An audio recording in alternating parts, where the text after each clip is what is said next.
पानी भी भीतर जाना मुश्किल हो गया, भोजन भी जाना मुश्किल हो गया। तो विवेकानंद ने एक दिन अपने गुरुदेव रामकृष्ण परमहंस से कहा कि आप अपने लिए प्रार्थना क्यों नहीं करते? क्षण भर की बात है, आप कह दें और गला ठीक हो जाएगा। तो रामकृष्ण हंसते रहते, कुछ बोलते नहीं। एक दिन बहुत आग्रह किया तो रामकृष्ण परमहंस ने कहा, तू समझता नहीं है रे नरेंद्र, जो अपना किया है उसका निपटारा कर लेना जरूरी है, नहीं तो उसके निपटारे के लिए फिर से आना पड़ेगा। तो जो हो रहा है उसे हो जाने देना उचित है, उसमें कोई भी बाधा डालनी उचित नहीं है। तो विवेकानंद बोले, इतना ना सही, इतना ही कह दे कम से कम कि गला इस योग्य तो रहे कि जीते जी पानी जा सके, भोजन किया जा सके। हमें बड़ा असह्य कष्ट होता है आपकी ये दशा देखकर। तो रामकृष्ण परमहंस बोले, आज मैं कहूँगा। जब सुबह वे उठे तो जोर जोर से हंसने लगे और बोले, आज तो बड़ा मजा आया। तू कहता था ना माँ से कह दो। मैंने कहा माँ से, तो माँ बोली, इसी गले से क्या कोई ठेका ले रखा है? दूसरों के गलों से भोजन करने में तुझे क्या तकलीफ है? हंसते हुए रामकृष्ण बोले, तेरी बातों में आकर मुझे भी बुद्धू बनना पड़ा।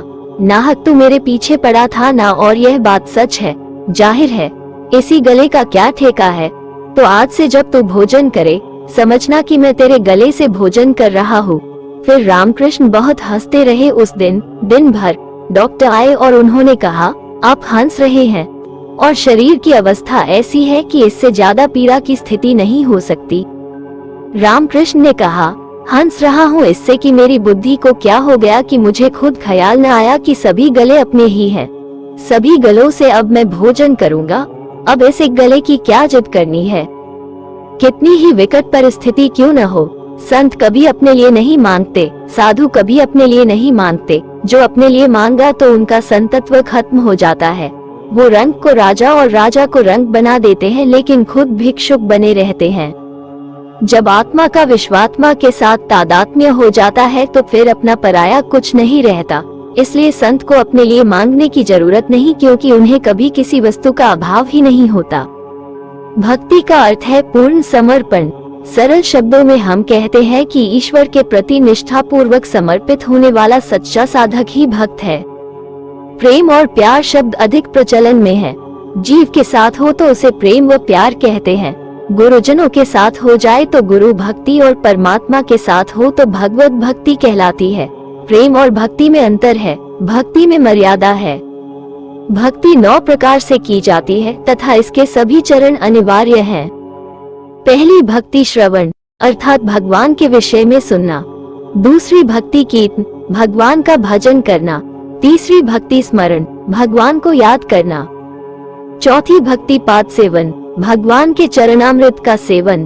पांचवी भक्ति अर्चना, भगवान की साकार मूर्ति की पूजा करना। छठी भक्ति वंदना, भगवान का गुणगान करना। सातवीं भक्ति दास्य, स्वयं को भगवान का दास समझना।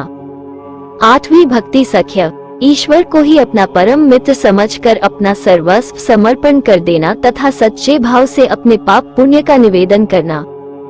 श्रेष्ठ भक्ति इस प्रकार है। नौवीं भक्ति आत्मनिवेदन, अपने आप को भगवान के चरणों में सदा के लिए समर्पण कर देना और कुछ भी अपनी स्वतंत्र सत्ता न रखना। ये भक्ति की सबसे उत्तम अवस्था मानी गई है। भक्ति और प्रेम में अंतर, जैसे धूप छांव होती है जो परस्पर एक दूसरे से अलग नहीं हो सकते, और जैसे परछाई काया को नहीं छोड़ती और काया परछाई को नहीं छोड़ती, उसी तरह भक्ति के साथ प्रेम और प्रेम के साथ भक्ति होती है। अगर अंतर पूछा है तो अंतर भी इसमें है। भक्ति यानी श्रद्धा, विश्वास, समर्पण, ज्ञान, अज्ञान से परे, सिर्फ और सिर्फ अपने इष्ट को ध्याना, उसकी दिए गाना, उसमें खो जाना, सुध बुध भूल जाना भक्ति कहलाती है। प्रेम का कोई नाम नहीं है। प्रेम हर व्यक्ति, स्थान, वस्तु से किया जा सकता है। प्रेम की सीमा अंत से अनंत तक भी हो सकती है। प्रेम में डूबा इंसान अच्छाई बुराई भूल जाता है। प्रेम में त्याग, समर्पण, क्षमा हर चीज के लिए स्थान होता है, और जब प्रेम होता है तो भक्ति भी जरूर उसके साथ चली जाती है। आदि शक्ति के स्मरण के साथ प्रेम से बोलिए माँ महाकाली की जय।